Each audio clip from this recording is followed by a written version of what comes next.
Kembali di Jurnal Malam pemirsa, Presiden India Pranab Mukherjee menyambut kedatangan Presiden Joko Widodo di Istana Kepresidenan Rashtrapati Bhavan.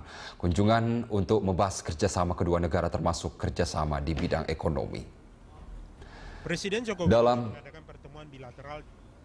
Kunjungannya selama 2 hari tersebut, Presiden Jokowi akan melakukan pertemuan bilateral termasuk dengan CEO terkemuka di India.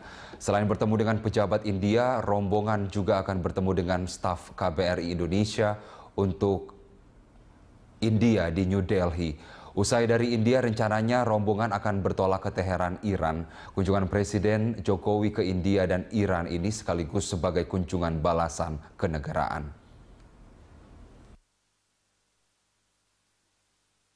Baik, terkait korban bisa ada konfirmasi apakah ada korban jiwa lalu korban luka tadi dirujuk kemana? Apakah puskesmas atau ada tempat tertentu yang dirujuk sebagai pusat pengumpulan korban atau ke rumah sakit? Ya Widya, sampai saat ini saya pun tadi sempat mengecek ke sejumlah puskesmas yang ada. Dari informasi dari puskesmas saya dapat ada 10 korban luka-luka.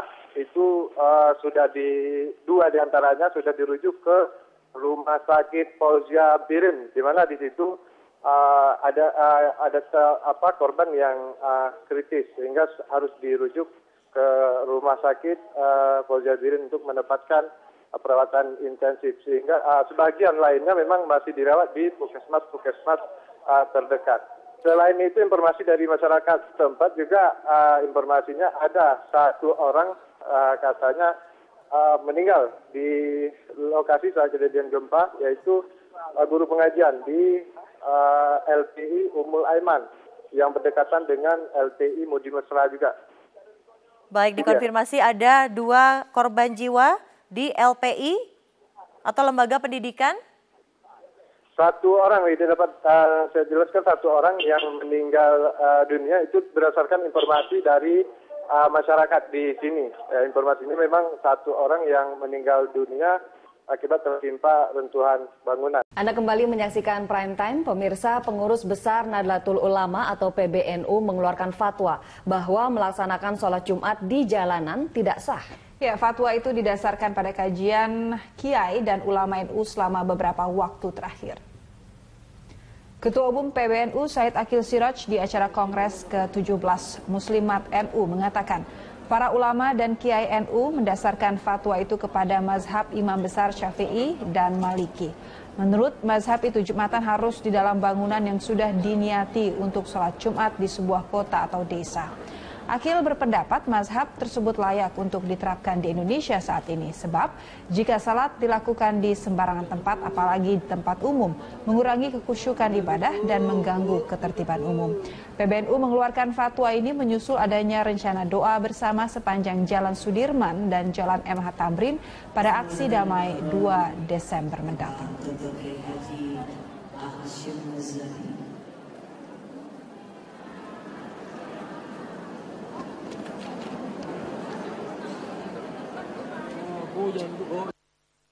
Sudah mengeluarkan fatwa melalui Ketua Bahtul Masail Dr. Abdul Muhsin Ghazali bahwa Jumatan di jalan tidak sah. Itu menurut mazhab Imam Syafi'i dan Imam Maliki. Ada yang mensahkan tapi bukan mazhab kita. Mazhab Syafi'i dan Maliki menganggap sholat. Kali dalam iNews petang terkait rencana aksi pada 2 Desember mendatang, Majelis Ulama Indonesia atau MUI menghimbau agar masyarakat tidak melakukan aksi menyampaikan pendapatnya. Namun MUI juga tidak melarang jika ada masyarakat yang tetap akan melakukannya.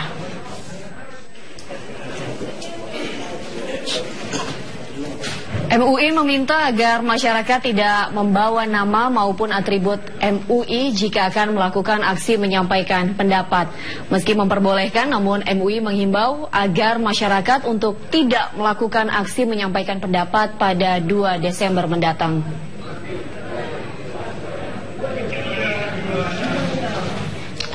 Sementara terkait adanya kelompok massa yang membawa nama MUI, hal tersebut bukan bagian dari Dewan Pimpinan maupun hubungan struktural formal MUI. MUI meminta masyarakat untuk terus mengawal kasus dugaan penistaan agama yang dilakukan Basuki Cahayapurnama atau Ahok. isu makar. 1.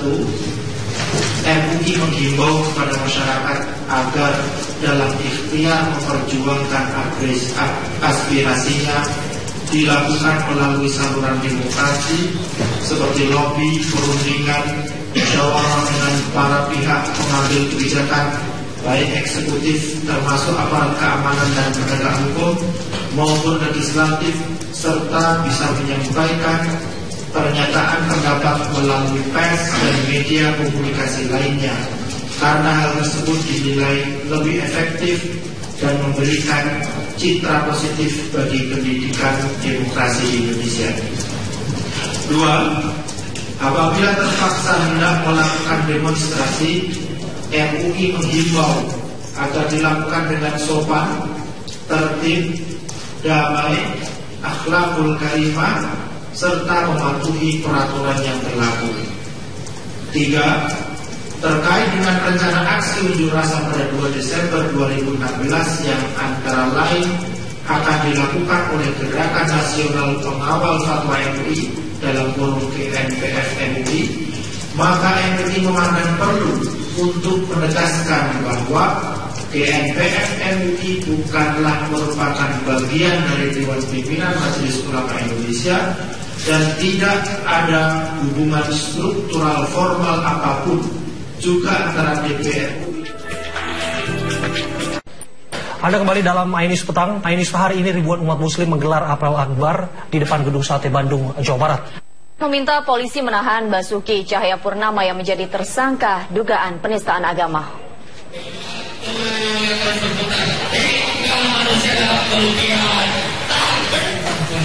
Usai sholat Jumat, ribuan umat muslim memenuhi depan Gedung Sate Bandung, Jawa Barat. Ribuan umat muslim ini berasal dari puluhan ormas yang berada di Jawa Barat. Selain memberi penghargaan kepada pihak kepolisian, peserta apel akbar ini berharap agar Basuki Cahayapurnama tidak hanya menjadi tersangka, tapi juga ditahan atas dugaan penistaan agama. Mereka menganggap dugaan penistaan agama bukan merupakan kasus sepele sehingga membiarkan tersangka masih berada di luar tahanan. Peserta apel akbar akan terus melakukan aksi hingga Basuki Cahayapurnama ditahan polisi.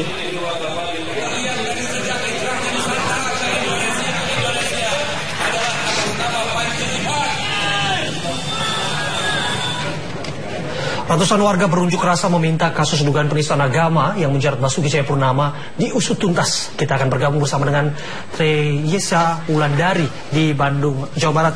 Tresya, seperti apa jalannya aksi unjuk rasa di Bandung? Pemirsa, saat ini saya berada di halaman Gedung Sate Bandung. Pemirsa, baru saja dilaksanakan apel akbar muslim yang terdiri dari Aliansi Pergerakan Islam Jawa Barat. Peserta aksi melakukan long march dari Pusdai menuju ke Gedung Sate sejak pukul 13 waktu Indonesia bagian Barat.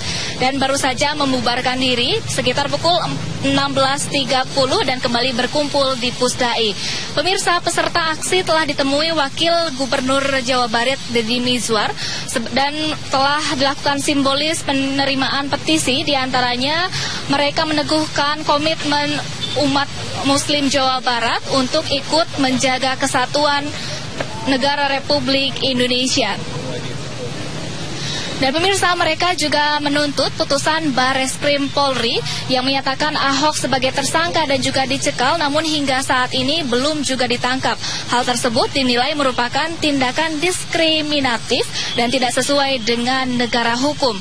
Pemirsa, mereka juga menuntut penegak hukum agar secara sungguh-sungguh menyelidiki kasus penistaan agama.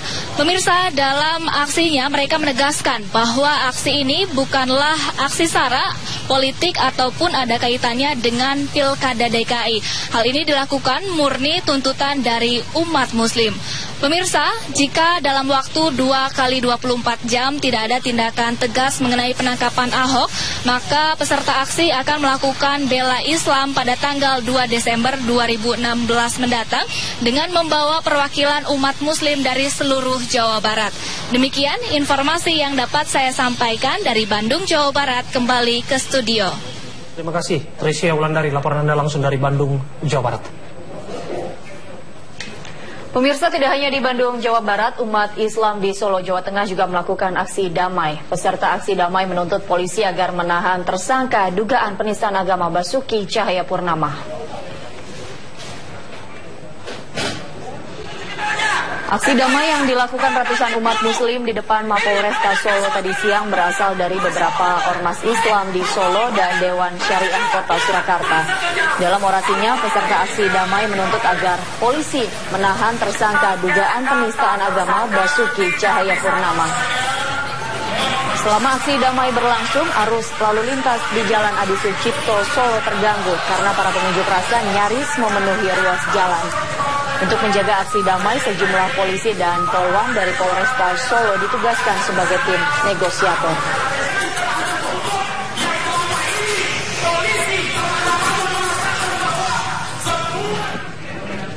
Sementara itu, Gerakan Nasional Pengawal Fatwa MUI akan menggelar aksi bela Islam jilid 3 untuk mendesak pemerintah agar menahan tersangka penista agama Basuki Cahayapurnama. Rencananya, aksi tersebut akan digelar pada tanggal 2 Desember 2016 dengan membentangkan sejadah sepanjang Semanggi hingga Istana Negara.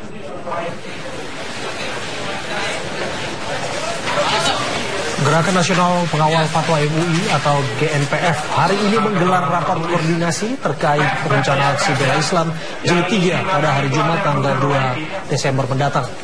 Rapat GNPF ini memutuskan pada tanggal 2 Desember nanti, aksi bela Islam jilid 3 akan dilaksanakan dengan menggelar sholat Jumat di sepanjang Jalan Sudirman Tamrin, dan posisi imam dan khatibnya akan berada di bundaran Hotel Indonesia.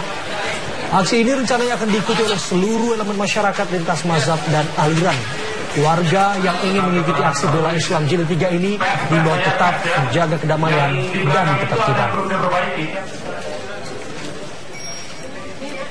Maka GNPF MUI memutuskan dengan aklamasi kesepakatan seluruh elemen untuk menggelar aksi bela Islam 3 pada hari Jumat tanggal 2 Desember 2016. Pasca penetapan Ahok sebagai tersangka, sejumlah tokoh dan ketua ormas Islam meminta agar masyarakat, khususnya umat Islam, menghormati proses hukum yang sedang berjalan. Selain itu, sejumlah tokoh dan ketua ormas Islam juga meminta agar masyarakat untuk tidak terpancing dengan sejumlah isu yang memecah belah persatuan dan kesatuan hingga melakukan aksi kembali. MUI terhadap rencana aksi itu adalah kalau bisa tidak ada aksi yang bisa meresahkan rakyat, bisa mengganggu terhadap pembangunan ekonomi yang sedang berjalan, dengan seiring tentunya bagaimana proses hukum berjalan sesuai dengan harapan umat. Tetapi sekali lagi, MUI juga tidak mempunyai kewenangan ya untuk melarang terhadap orang melakukan aksi demonstrasi di negara demokratis. Perkembangan terkini, pengurus PBNU bersama itu menegaskan: 1. Mengapresiasi langkah-langkah yang telah diambil kepolisian dalam kasus dugaan penistaan agama yang dilakukan oleh Basuki Cahayapurnama. Mari kita hormati proses hukum yang sedang berlangsung. Seraya secara konstruktif kita terus mengawasi dan mengawal agar proses hukum ini berjalan secara adil, transparan, sesuai dengan koridor hukum dan perundangan yang berlaku. 2. Menghimbau kepada segenap umat Islam, tokoh agama, tokoh masyarakat untuk turut secara proaktif menenangkan situasi serta mendorong tercapainya suasana yang sejuk, aman, kondusif, dan menghilangkan sikap buruk sangka terhadap Islam. Pada seluruh warga besar bangsa, kita sambut proses ini, kita kawal proses ini, dan mohon tidak ada gangguan-gangguan yang justru akan merugikan kehidupan kita bersama. Termasuk pada hemat saya pribadi, rencana 25 November, saya juga banyak mendapat informasi ini dari MUI di daerah. Ini di samping kiri kanan saya ini Ketua MUI Kiai Abdullah Jedi dan Dr. Isnal Yusuf. Bapak Haji, kita akan turun besar-besaran 25 November. Nah, dengan peristiwa hari ini, kalau boleh bahasa saya, simpan dulu energi itu. Ya, jangan mudah diumbar. Tidak bisa kita melarang, ya kita merekomendasikan untuk tidak, tetapi boleh siapa yang bisa kalau ada warga yang mau demonstrasi. Gerakan Nasional Pengawal Fatwa atau GNPF MUI hari ini menggelar konvers. Rencananya mereka akan menggelar aksi bela Islam 2 Desember mendatang. Konferensi pers dihadiri sejumlah tokoh, diantaranya Habib Rizik Sihab, Ratna Sarumpait, Bahtiar Nasir, serta Munarman. Rencananya Gerakan Nasional Pengawal Fatwa MUI akan menggelar aksi damai bela Islam ketiga Jumat 2 Desember 2016 mendatang. Aksi damai ini menyusul penetapan Ahok sebagai tersangka atas kasus dugaan penistaan agama. Namun aparat tidak menahannya usai penetapan tersebut. Hanya ingin menegaskan kesepakatan seluruh komponen yang ada di Gerakan Nasional Pengawal Fatwa MUI, karena Ahok tidak ditahan sampai saat ini, maka GNPF MUI memutuskan dengan aklamasi kesepakatan seluruh elemen untuk menggelar aksi bela Islam 3 pada hari Jumat tanggal 2 Desember 2016. Dan karena saat itu kita akan melaksanakan sholat Jumat di sepanjang Sudirman Tamrin. Rencananya aksi ini akan menggelar sholat Jumat berjamaah di Jalan Protokol Ibu Kota Sudirman Tamrin dengan imam di Bundaran Hotel Indonesia. Aksi akan diikuti seluruh ormas Islam se-Indonesia.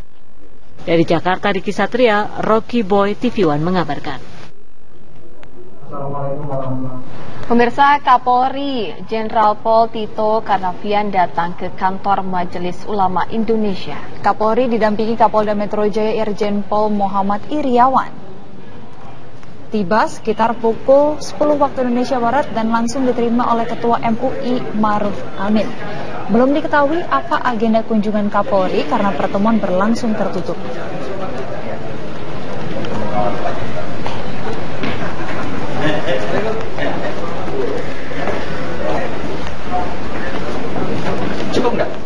Dan untuk mengetahui informasi terkini, kita akan menuju ke kantor MUI Pusat di Jakarta. Sudah ada rekan Yesika Daryanto. Yesika, apakah pertemuan masih berlangsung dan pembahasan apa dalam pertemuan tersebut? Baik, Winda dan juga pemirsa, benar sekali bahwa pasca 2 hari ditetapkannya Gubernur nonaktif Basuki Cahayapurnama sebagai tersangka dugaan kasus penistaan agama oleh Barreskrim Mabes Polri, hari ini Kapolri Jenderal Pol Tito Karnavian beserta jajarannya mendatangi Majelis Ulama Indonesia, dan pada kedatangannya yang dilangsungkan pada pukul 10:30 waktu Indonesia Barat diterima langsung oleh Ketua MUI yaitu Kiai Haji Ma'ruf Amin. Dan dalam pertemuan tersebut yang dilangsungkan secara tertutup dilangsungkan sekitar 1 jam. Usai dilangsungkan pertemuan tertutup tersebut, pihak dari Kapolri serta dari Ketua MUI melangsungkan konferensi pers yang isinya mengatakan bahwa pertemuan hari ini merupakan pertemuan silaturahmi antara pihak kepolisian dengan MUI, di mana pertemuan ini juga membahas mengenai kasus dugaan penistaan agama yang dilakukan oleh Gubernur nonaktif Basuki Cahayapurnama. Dalam pertemuan kali ini, Kapolri mengatakan kepada MUI bahwa saat ini pihak kepolisian telah melakukan proses penyidikan setelah sebelumnya menetapkan Gubernur nonaktif Basuki Cahayapurnama sebagai tersangka. Selain itu, MUI juga mengatakan bahwa dalam pertemuan ini nantinya agar masyarakat tidak membawa kasus ini menjadi isu sara karena kasus ini merupakan kasus dalam ranah hukum. Selain itu, Kapolri Jenderal Tito Karnavian juga mengatakan bahwa adanya rencana demo atau aksi damai pada tanggal 2 Desember nanti diharapkan tidak dilangsungkan. Kalaupun memang dilangsungkan, harus dilakukan dengan damai dan tidak anarkis, dan juga menghimbau untuk dilangsungkan tidak secara besar-besaran karena menghimbau tidak terjadinya adanya pihak ketiga yang akan memprovokasi pada saat unjuk rasa atau aksi damai dilangsungkan nanti. Selain itu, Kapolri juga mengatakan bahwa Kapolri akan menjaminkan dirinya sebagai penjamin akan tetap dilakukan penyidikan terhadap kasus yang telah menjerat Basuki Cahayapurnama ini hingga ke kejaksaan dan juga hingga ke pengadilan. Demikian yang dapat kami kabarkan dari kantor MUI. Kembali ke Anda di studio. Baik, terima kasih informasinya Jessica Daryanto langsung dari kantor MUI. Pemirsa, tim sapu bersih pungutan liar atau Saber Pungli melakukan operasi tangkap tangan terhadap AKBP Brotoseno. Operasi tangkap tangan itu terkait perkara korupsi cetak sawah di Ketapang, Kalimantan Barat yang ditangani AKBP Brotoseno.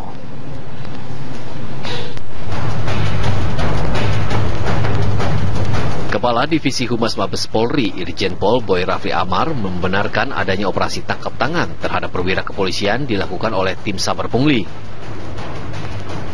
Perwira tersebut adalah AKBP Brotoseno yang bertugas sebagai Kepala Unit Direktorat Tindak Pidana Korupsi Bareskrim Mabes Polri.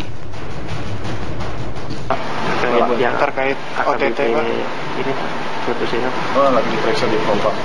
Dari bikin program. Informasinya tangkap tangan OTT Pak. Kita belum dapat. Untuk menegaskan kapan AKBP Brotoseno itu kapan Pak OTT-nya apa ini? 2 hari lalu kan? 2 hari yang lalu. Iya, operasi Propam ini. Operasi Propam. Ini terkait fungsi Pak cetak sawah Pak. Kalau nggak salah ya. Kita belum dapat hasil pemeriksaannya seperti apa. Tapi benar Pak ya, di SN OTT dilakukan Propam waktu di mana Pak? Iya. Di mana? Di Jakarta. Itu langsung 3 miliar atau gimana Pak OTT atau hasil pendalaman? Saya belum tahu.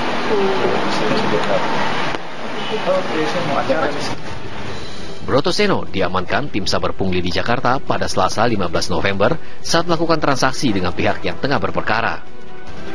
Perkara yang ditangani AKBP Brotoseno tersebut ialah dugaan korupsi cetak sawah di Ketapang, Kalimantan Barat.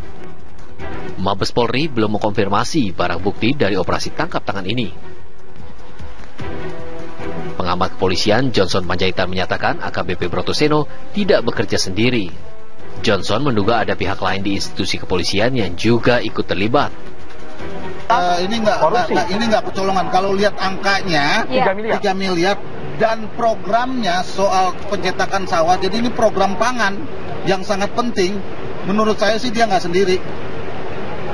Ada orang lain yang terlibat? Ada orang lain yang terlibat. Dari institusi lain, dari institusi yang sama? Di institusi yang sama, baik ke atas maupun ke bawah. Dari Jakarta, tim TV One mengabarkan. Nama AKBP Brotoseno mendadak menjadi buah bibir pasca operasi tangkap tangan tim Saber Pungli Mabes Polri. Sebelumnya namanya mencuat ketika ia diberitakan punya hubungan khusus dengan terpidana kasus suap pembangunan Wisma Atlet, Angelina Sondah.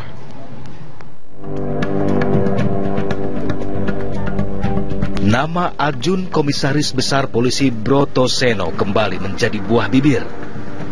Ia ditangkap dalam operasi tangkap tangan Mabes Polri karena diduga memeras tersangka kasus dugaan korupsi cetak sawah di Ketapang, Kalimantan Barat.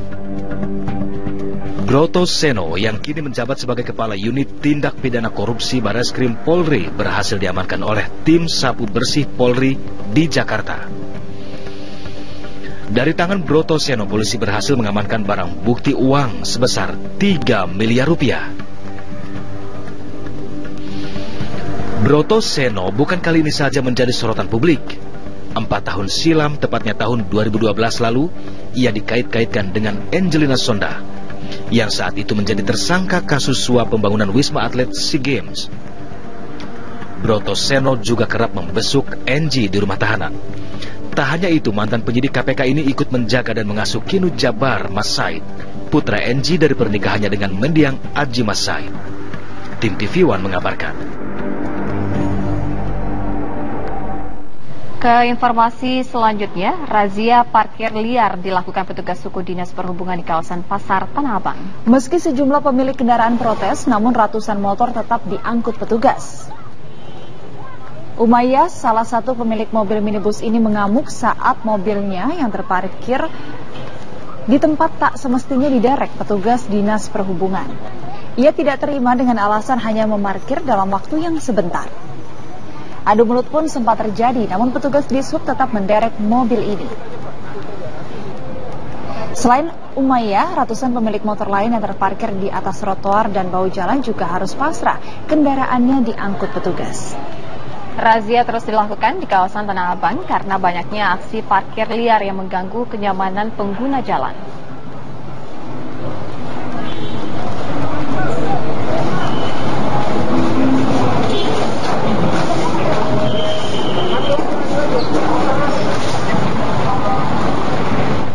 Polres Jakarta Pusat menggelar operasi zebra di kawasan Simpang 5 Senen, Jakarta Pusat.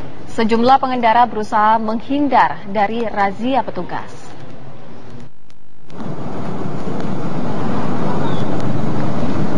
Beginilah suasana operasi zebra hari ketiga yang dilakukan Polantas Polres Jakarta Pusat di kawasan Simpang 5 Senen. Berbagai pelanggaran lalu lintas terjadi di kawasan ini. Ada yang melawan arus, tidak memakai helm, dan juga menerobos masuk jalur Transjakarta. Ada yang tertangkap, namun ada pula yang lolos. Bahkan ada yang kabur menjauhi petugas saat diberhentikan petugas.